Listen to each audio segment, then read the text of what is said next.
Hello' guys, আমি আৰু আমাৰ গাঁওবাসীসকলৰ লগতে অন্যান্য গাঁওবাসীসকলকো প্ৰয়োজন হোৱা বস্তু এটাৰ উদ্বোধন আজি হ'বলৈ গৈ আছে।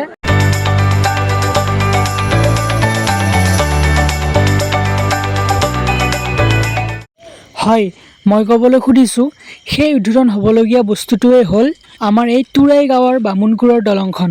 আজি বহুকেইটা বছৰ আগৰ পৰাই আমাৰ গাঁওবাসী লোকসকলে আশা কৰি আছে দলংখন হ'ব, কাৰণ বহুত বিপদজনক দুৰ্ঘটনা আমি ওচৰৰ দলঙতে হওক বা আঁতৰৰ দলঙতে হওক, য'তে হওক আমি দেখিবলৈ পাওঁ। এই দলঙৰ ক্ষেত্ৰত আজি এই বহুত বছৰৰ পৰা আশা কৰি থকা এই দলংখন আজি উদ্বোধন হ'বলৈ গৈ আছে আৰু উদ্বোধন কৰিব আহি আছে আমাৰ চিপাঝাৰ সমষ্টিৰ বিধায়ক মাননীয় পৰমানন্দ ৰাজবংশীদেৱ।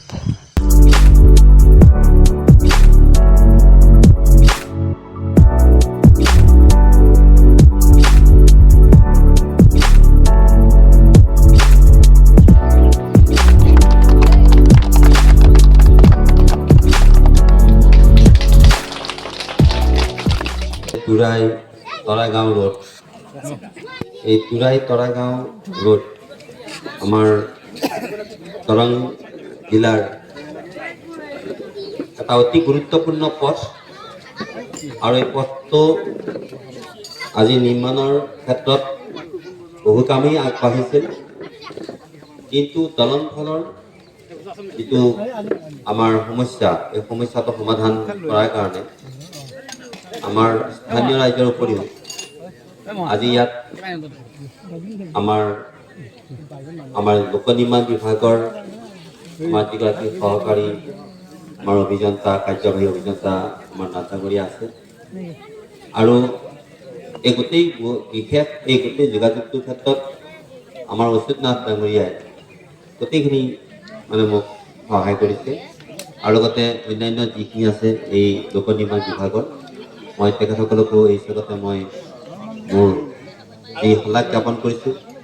আৰু আজি এইখন সভাত যিহেতু ইতিমধ্যে আমাৰ প্ৰতিনিধিগৰাকীয়ে জিলা পৰিষদৰ চৌধুৰী ডাঙৰীয়াই যিখিনি কথা ক'লে, আৰু তাৰপিছত মোৰ বহু বক্তব্যই তাত সোমাই আছে, কিন্তু মই জানো যে আৰু এগৰাকী বক্তব্য মই দুগুণি শুনিম মোৰ কথাখিনি শেষ হোৱাৰ পাছতে।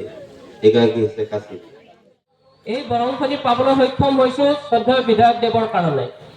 বহুত বাৰ আমি এই দলংখনিৰ কিমান বাৰ যে আমাৰ গাঁওবুঢ়া দাদা আছে আৰু বহুকেইজন ব্যক্তি আছে, বহুত বাৰ কিমান বাৰ জুখিলো হিচাপ নাই।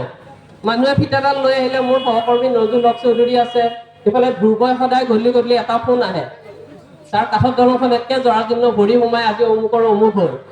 তাৰপিছত ফিটাডাল লৈ আহিলে আমাৰ এটা সময়ত আমনি লগা হ'ল, আৰু লাষ্টত MLA ছাৰক কৈছোঁ, বিধায়কদেৱক, ছাৰ কিবা এটা কৰক। বিভিন্ন আঁচনিত দিয়ে, পইচাৰ লিমিটেশ্যনৰ কাৰণে কেতিয়াবা নহয়গৈ। এইবাৰ কিন্তু আমাৰ শেষ অস্ত্ৰপাতত কামত দিছে বিধায়কদেৱৰ প্ৰচেষ্টাত, গতিকে তেখেতক আমি লোক নিৰ্মাণ বিভাগৰ ফালৰ পৰা ধন্যবাদ আৰু কৃতজ্ঞতা জ্ঞাপন কৰিছোঁ। আৰু ৰাইজৰ হৈও, মোৰ ঘৰ যিহেতু চিপাঝাৰত এই বৰদলগুৰি গাঁৱত, ৰাইজৰ হৈও তেখেতক আমি ধন্যবাদ আৰু কৃতজ্ঞতা জ্ঞাপন কৰিছোঁ।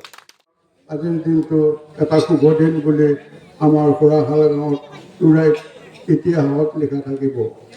ইয়াৰ কাৰণ যে আমি স্বাধীনতাৰ পিছত আজিলৈকে এই ৰাস্তাটোৰ পকীকৰণ আৰু দলংখন, আমাৰ গান্ধী চাহাবে কৈছে কেতিয়া কি ঘটনা ঘটিছে, কিন্তু হোৱা নাছিল। আজি আমি সন্তুষ্ট লাভ কৰিছোঁ, আৰু মই জীয়াই থকালৈকে আজি মই দলংখন চাই যাম এই আশা মোৰ আগত থাকিল। কাৰণ ইয়াৰ আগতে আমি বহুতো বিধায়ক MLAক অনুৰোধ কৰিছিলোঁ ৰাস্তাটো পকীকৰণ ক্ষেত্ৰত, কাৰণ বহুত অজুহাত দেখাইছিল। সেই ৰাস্তাটো আছিল কদমতলী বগাচলা হৈ জয়ন্তীপুৰ ৰাস্তা, ইমান দীঘল ৰাস্তা, ইমান টকা খৰচ কৰি কৰাৰ উপায় নাই বুলি আগৰ MLAবিলাকে কাঢ়ি দিছিল। কিন্তু শেষত আমাৰ বিধায়ক ডাঙৰীয়া যেতিয়া MLA হ'ল, তেখেতে তুৰাই আলিমূৰৰ নাম দি তুৰাই তৰাগাঁৱৰ ৰাস্তাটোৰ নাম দি পকীকৰণ ৰাস্তাটো কৰি দিলে।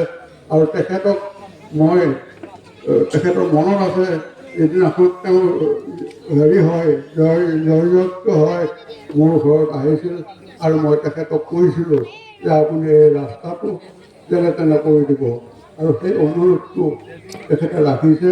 মই তেখেতক অশেষ ধন্যবাদ দিছোঁ।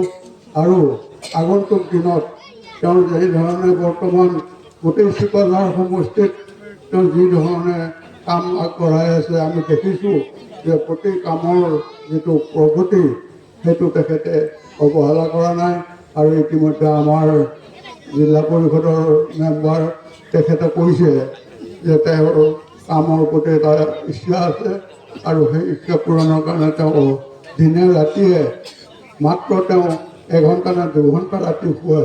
গতিকে সেনেকুৱা এজন ব্যক্তিক আমি আজি আমাৰ বিধায়ক হিচাপে পাই আমি গৌৰৱান্বিত কৰিছোঁ আৰু আমি আজি পৰম আনন্দ হৈছোঁ। তো এইখিনি আছিল দেখাবলগীয়া। আৰু মোৰ ভিডিঅ'টো দিয়াৰ কাৰণ এইটোৱে হ'ল, কোনোবাই যদি গম পোৱা নাছিল, মোৰ ভিডিঅ'টো চাই কিনে সহায় পালে বুলি আশা কৰিছোঁ।